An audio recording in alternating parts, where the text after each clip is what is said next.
आज के वीडियो में कोशिका के अंतर्गत कोशिका की परिभाषा, खोज किसने की, कब की, कोशिका का आकार, कोशिका की आकृति क्या होती है, जीवों में कितनी संख्या में कोशिकाएं पाई जाती हैं या किस जीव में कितनी कोशिकाएं पाई जाती हैं, कोशिका का सिद्धांत क्या है और सिद्धांत में इतिहास, विशेषताएं, इसका महत्व, अपवाद, इन सब चीज़ों के बारे में डिटेल से आप लोगों को समझाएंगे। सबसे पहले जानते हैं कि कोशिका क्या है।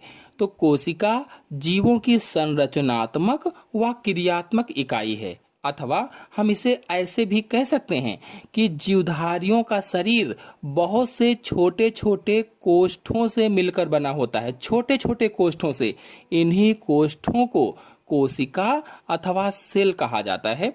अब जीवधारियों का मतलब है कि पेड़ पौधे व जंतु। जीवधारियों का क्या मतलब हुआ? पेड़ पौधे व जंतु।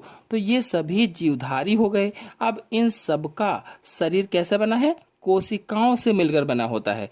लेकिन कुछ सूक्ष्म जीवों को छोड़ करके, कुछ सूक्ष्म जीव ऐसे होते हैं, उनको छोड़कर से समस्त जीवों का शरीर कोशिकाओं से मिलकर बना होता है। इस प्रकार से हम कह सकते हैं कि संसार में अलग अलग तरीके के जीव पाए जाते हैं जो एक दूसरे से भिन्न भिन्न होते हैं, अलग अलग होते हैं, लेकिन उनके शरीर बहुत से छोटी छोटी इकाइयों से मिलकर बने होते हैं और इन्हीं इकाइयों को कोशिकाएं कहा जाता है अथवा सेल्स कहा जाता है।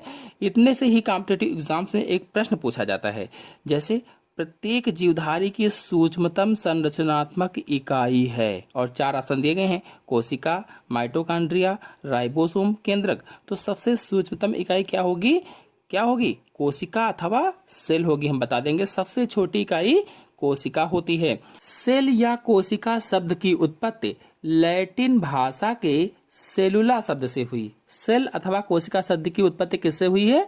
लैटिन भाषा के सेलुला शब्द से हुई है, जिसका अर्थ है एक कोष्ठक या एक कोठरी।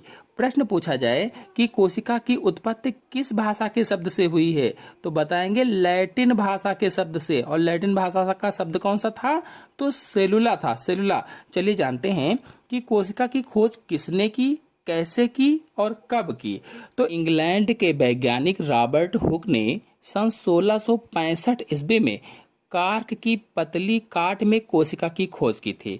तो ये जो वैज्ञानिक थे रॉबर्ट हुक, ये अपना कोई प्रयोग कर रहे थे और प्रयोग करते समय इन्होंने बोतल में लगी हुई कार्क को देखा। जो बोतल होता है उसके ढक्कन की जगह पर कार्क लगी हुई थी।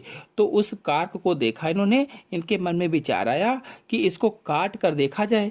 तो इन्होंने उस कार्क के टुकड़े को अनुप्रस्थ काटा और काट करके सूक्ष्मदर्शी में देखा। तो देखने से इन्हें मधुमक्खी के छत्ते जैसी संरचनाएं दिखाई दी। जब इन्होंने उस कार्क के टुकड़े को सूक्ष्मदर्शी में देखा तो मधुमक्खी का छत्ता जैसे होता है, उसमें कोष्ठक छोटे छोटे होते हैं, बिल्कुल मधुमक्खी के छत्ते जैसे छोटे छोटे कोष्ठक दिखाई दिए इनको। तो उन्हीं कोष्ठकों को इन्होंने क्या कहा, रॉबर्ट हुक ने, कि ये कोशिका हैं अथवा सेल नाम दिया। इसीलिए इनको खोज का श्रेय इन्हीं को जाता है। वास्तव में देखा जाए तो रॉबर्ट हुक ने कार्क के मृत या डेड कोशिकाओं का अध्ययन किया था, क्योंकि कार्क का जो टुकड़ा था उसमें कोशिकाएं मर चुकी थी, उनका अध्ययन किया था। अब यहाँ से भी एक प्रश्न पूछा जाता है कि कोशिका की खोज की थी। फिर 4 ऑप्शन दिए होंगे: Robert Hooke, Altman, Robert Brown, Singer, या कोई और वैज्ञानिक लिख सकते हैं। तो कोशिका की खोज किसने की थी? रॉबर्ट हुक ने की थी। और कब की थी? तो सन 1665 ईस्वी में की थी। बता दें कि रॉबर्ट हुक के द्वारा कोशिका की खोज के 9 साल बाद, रॉबर्ट हुक ने जब खोज की उसके 9 साल के बाद वैज्ञानिक एंटोनी वान लीeuwenhoek ने सन 1674 ईस्वी में एक कोशिकीय पादपों, जंतुओं, जीवाणुओं, डायटम्स, रुधिर कोशिकाओं व शुक्राणु का सूक्ष्मदर्शी के द्वारा अध्ययन किया। यानी इनकी कोशिकाओं का सूक्ष्मदर्शी के द्वारा अध्ययन किया, चाहे वो एक कोशिकीय पादप हो, जंतु हो, जीवाणु हो, कोई भी हो, इनमें से जो बताया मैंने, तो इनकी कोशिकाओं का इन्होंने अध्ययन किया। और इनमें से यदि जीवाणु की बात की जाए अथवा बैक्टीरिया की बात की जाए तो एंटोनी वान लीeuwenhoek ने उन्नत प्रकार की सूक्ष्मदर्शी के द्वारा पहली बार बैक्टीरिया के रूप में मुक्त कोशिकाओं की खोज की थी। यानी एंटोनी वान लीवेनहॉक ने बैक्टीरिया के रूप में फ्री सेल का डिस्कवर किया था। इसके बाद मार्सेलो मेलपिगी व नेहमिया ग्रेवी ने अनेकों पादप कोशिकाओं और प्लांट सेल की स्टडी की। चलिए अब जानते हैं कि कोशिकाओं का आकार क्या होता है, यानी साइज ऑफ सेल के बारे में समझ लेते हैं। तो अधिकांश कोशिकाओं का व्यास जो होता है लगभग 0.1 माइक्रोन से म्यू लिखा, म्यू माने माइक्रोन, माइक्रोन से लेकर के 20 म्यू तक होता है। म्यू का मतलब होता है माइक्रोन। आपको बता दें कि 1 म्यू अथवा 1 माइक्रोन 1 मिलीमीटर का 1,000वां भाग होता है। 1 म्यू अथवा 1 माइक्रोन जो होता है ये 1 मिलीमीटर का 1,000वां भाग होता है, 1,000वां भाग। ये ध्यान रखेंगे आप लोग कि यहाँ पर अधिकांश कोशिकाओं का व्यास बताया गया है, अधिकांश, सभी कोशिकाओं का नहीं बताया गया है। यानी 0.1 म्यू से 20 म्यू तक अधिकांश कोशिकाओं का होता है। इसीलिए इन्हें केवल सूक्ष्मदर्शी के द्वारा ही देखा जा सकता है। आप लोगों को यहीं पर बताते चलें कि माइकोप्लाज्मा लैडलवाई नामक कोशिका, माइकोप्लाज्मा लैडलवाई नामक कोशिका सबसे छोटी कोशिका होती है, सबसे छोटी कोशिका। इसे प्लूरोनिमोनिया लाइक ऑर्गेनिज्म भी कहा जाता है, प्लूरोनिमोनिया लाइक ऑर्गेनिज्म, अथवा शॉर्टकट में कहें तो PPLO के नाम से जाना जाता है। तो अगर प्रश्न अब पूछा जाए यहाँ पर कि संसार की सबसे छोटी कोशिका कौन सी होती है, तो बताएंगे माइकोप्लाज्मा, अथवा बता देंगे प्लूरोनिमोनिया, या कह देंगे PPLO संसार की सबसे छोटी कोशिका होती है। जो भी ऑप्शन इसमें से होगा, चाहे वो माइकोप्लाज्मा लैडलवाई हो, चाहे प्लूरोनिमोनिया हो, चाहे PPLO हो, जो भी ऑप्शन हो उस पर टिक कर देंगे। तो यदि प्लूरोनिमोनिया का पूछा जाए कि व्यास कितना होता है, कितनी लंबी कोशिका होती है, तो 0.1 माइक्रोन होती है, या कह लीजिए कि लगभग में 0.1 माइक्रोन से 0.3 माइक्रोन तक प्लूरोनिमोनिया का होता है सबसे छोटा। यदि माइकोप्लाज्मा को हटा दिया जाए, इसको छोड़ दिया जाए, तो अधिकतर कोशिकाएं 0.5 माइक्रोन से 20 माइक्रोन के व्यास वाली होती हैं, अधिकतर कोशिकाएं, अगर इसको हटा दिया जाए तो। और संसार की सबसे छोटी कोशिका तो आप जान गए। अब यदि सबसे बड़ी कोशिका को पूछा जाए कि संसार की सबसे बड़ी कोशिका किसकी है, तो शुतुरमुर्ग का अंडा संसार की सबसे बड़ी कोशिका होती है, जिसकी लंबाई 135 से 170 mm तक होती है, 135 से 170 mm तक। अब हम लोग कोशिकाओं का आकार तो जान गए। चलिए अब कोशिकाओं की आकृति अथवा शेप ऑफ सेल्स के बारे में जान लेते हैं। तो कोशिकाएं गोलाकार अथवा कह लीजिए कि वृत्ताकार, अंडाकार, लंबाकार, घनाकार, बेलनाकार, नालाकार, बहुभुजाकार, चपटी, तस्तरीनुमा आदि आकृतियों में पाई जाती हैं, आदि शेपों में पाई जाती हैं।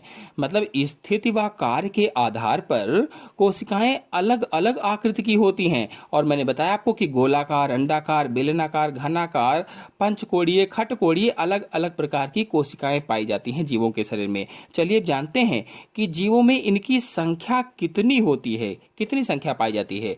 तो जो जीव एक कोश की है, यानी जो एक कोश के जीवधारी होते हैं, जैसे बैक्टीरिया है, जीवाणु जिसको कहा जाता है हिंदी में, अमीबा है, यीस्ट है आदि का शरीर केवल एक कोशिका का बना होता है। कहने का मतलब ये है कि जितने भी जीव एक कोश की होते हैं उनमें केवल एक ही कोशिका होती है, इसीलिए इन्हें एक कोशिकीय जीव या यूनिसेलुलर ऑर्गेनिज्म कहा जाता है।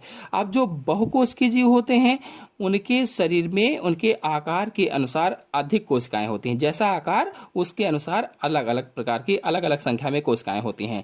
और बहुकोशिकीय का मतलब है बहुत सी कोशिकाओं वाले। जैसे जो बहुत से पौधे हैं व जंतु होते हैं उनका शरीर सैकड़ों से लेकर के कुछ हजार तक कोशिकाओं का बना होता है। और अधिक जटिल जो जीवधारी होते हैं, जो जटिल जीवधारी होते हैं जैसे बड़े पेड़ पौधे हैं, मानव हैं आदि, इनकी कोशिकाएं जो होती हैं 1 लाख करोड़ मतलब 10 खरब तक होती हैं। अगर मानव की बात की जाए तो लगभग में 10 खरब तक कोशिकाएं पाई जाती हैं। चलिए अब कोशिका सिद्धांत अथवा सेल थ्योरी के अंतर्गत कोशिका सिद्धांत का इतिहास, कोशिका सिद्धांत की विशेषताएं, कोशिका सिद्धांत का महत्व और कोशिका सिद्धांत के अपवादों को एक एक करके सबको समझ लेते हैं। चलिए शुरू करते हैं।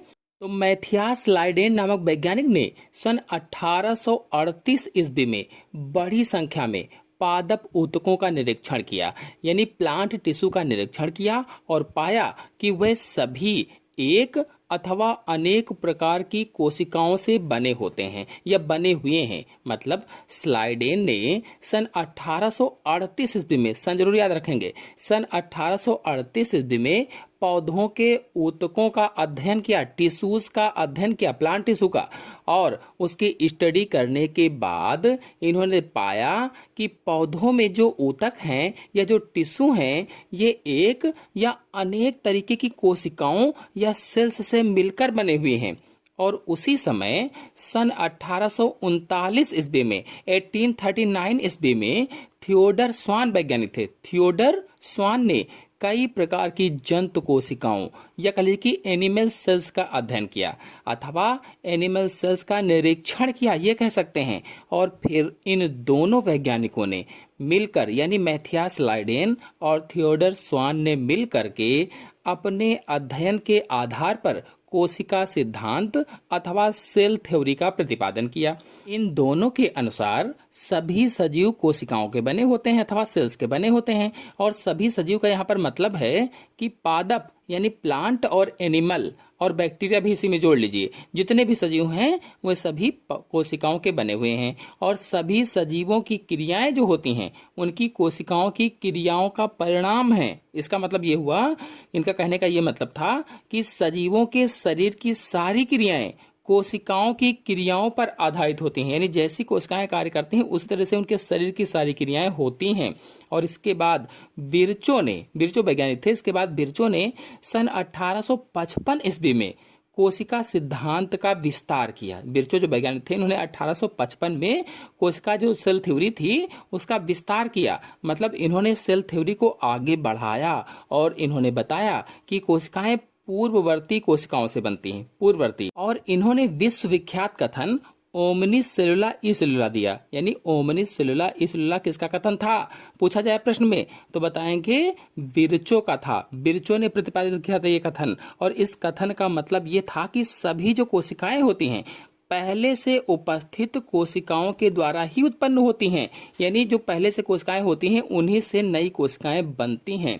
तो अब यहाँ से कुछ प्रश्न बनते हैं, जैसे कोशिका सिद्धांत किसने दिया तो बताएंगे स्लाइडेन और स्वान ने दिया था। और विश्वविख्यात कथन ओमनिक सेलुला ई सेलुला किसने कहा था तो विर्चो ने कहा था। यहीं पर एक बात बता दें आपको कि पादप कोशिकाओं का अध्ययन मैथियास ने किया था, मैथियास स्लाइडेन ने, और जंतु कोशिकाओं का अध्ययन थियोडर स्वान ने किया था। तब जाकर के दोनों ने सेल थ्योरी दी थी। तो पादप कोशिका के किसने किया मैथियास स्लाइडेन ने किया था, जंतु कोशिका के किसने किया थियोडर स्वान ने किया था। याद रखेंगे कहीं भी पूछा जा सकता है कंपटीशन में। तो चलिए अब सारांश के रूप में सेल थ्योरी को देख लेते हैं। पहला पॉइंट है सभी जीवधारी एक या अधिक कोशिकाओं तथा उनके उत्पादों से बने होते हैं। जितने भी जीवधारी होते हैं एक या अधिक कोशिकाओं से बने होते हैं। दूसरा है नवीन कोशिकाओं की उत्पत्ति पूर्ववर्ती कोशिकाओं के विभाजन से होती है। जितनी भी नई कोशिकाएं बनती हैं वो पहले से जो उपस्थित कोशिकाएं होती हैं उनके विभाजन या डिवीजन के द्वारा बनती हैं। चलिए अब कोशिका सिद्धांत की कुछ विशेषताओं को जान लेते हैं, यानी essentials features of cell theory के बारे में समझ लेते हैं। तो पहली विशेषता है कोशिकाएं जीवों की संरचनात्मक इकाई होती हैं या इकाई हैं, यानी स्ट्रक्चरल यूनिट होती हैं। किसकी ऑर्गेनिज्म की, जीवों की। दूसरा है प्रत्येक कोशिका में जीवन संबंधी सभी क्रियाएं होती हैं, चाहे एक कोशिका हो चाहे कई सारी कोशिकाएं हो, हर एक कोशिका में जीवन से जुड़ी हुई सभी क्रियाएं होती हैं।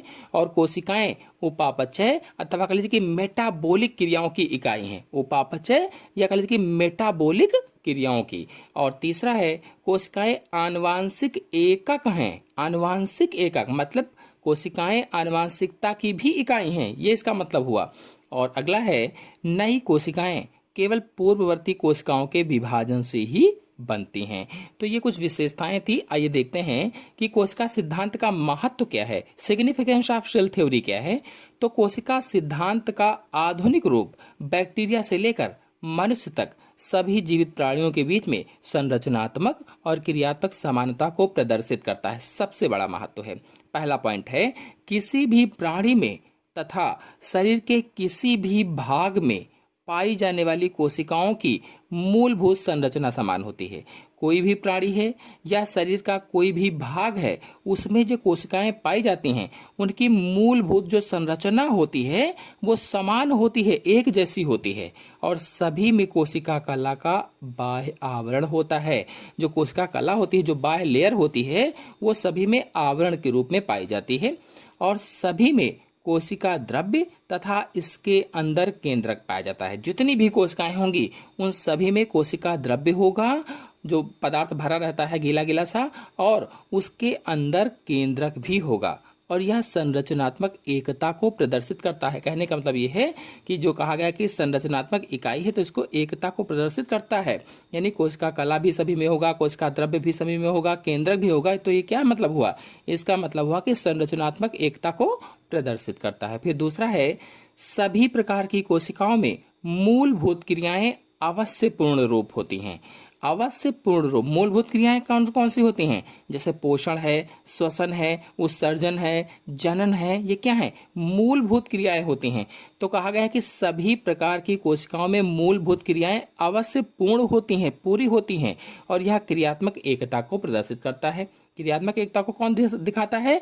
जो पोषण है, श्वसन है, उत्सर्जन है, जनन है, ये सभी क्रियाओं में अवश्य पूर्ण होता है सभी कोशिकाओं के अंतर्गत। तो ये तो हो गया कोशिका सिद्धांत का महत्व। चलिए जानते हैं कोशिका सिद्धांत का अपवाद क्या है। तो वायरस जो है, वायरस या विषाणु कोशिका सिद्धांत अथवा सेल थ्योरी का पूर्ण रूप से अपवाद है, पूर्ण रूप से अपवाद। और वायरस अपूर्ण कोशिकाएं होती हैं, अपूर्ण कोशिकाएं। और प्रत्येक वायरस कोशिका में न्यूक्लिक अम्ल या तो डीएनए होगा या आरएनए होगा। एक ही होगा न्यूक्लिक अम्ल, या तो डीएनए या आरएनए। और केंद्रीय कोड होता है, यानी सेंट्रल कोर होती है। प्रत्येक वायरस में क्या मैंने बताया, कोशिका में न्यूक्लिक अम्ल या तो डीएनए होगा या आरएनए होगा, और केंद्रीय कोड होता है या सेंट्रल कोर होता है। और इसके बाहर प्रोटीन का एक खोल होता है, और उस प्रोटीन के खोल को क्या कहा जाता है? कैप्सिड कहते हैं, कैप्सिड। और वायरस में कोई भी कोशिकांग नहीं होते हैं। जो कोशिका के अंगक होते हैं वे नहीं पाए जाते हैं, और ना ही उसमें एंजाइम पाए जाते हैं। इनमें पोषण है, श्वसन है, उत्सर्जन है आदि ये क्रियाएं नहीं होती हैं, होती ही नहीं कह लीजिए। और ये जो वायरस होते हैं, जो विषाणु होते हैं, ये अविकल्पी परजीवी होते हैं, ऑब्लिगेटरी पैरासाइट होते हैं, जो पोषक कोशिका के बाहर जनन नहीं कर सकते हैं। आशा है आप सभी लोगों को कोशिका और कोशिका सिद्धांत के बारे में संपूर्ण जानकारी प्राप्त हो गई होगी, प्राप्त हो गई हो, समझ में आ गया हो तो वीडियो को लाइक और शेयर कीजिए। चैनल पर नए हैं तो चैनल को सब्सक्राइब कर लीजिए। धन्यवाद।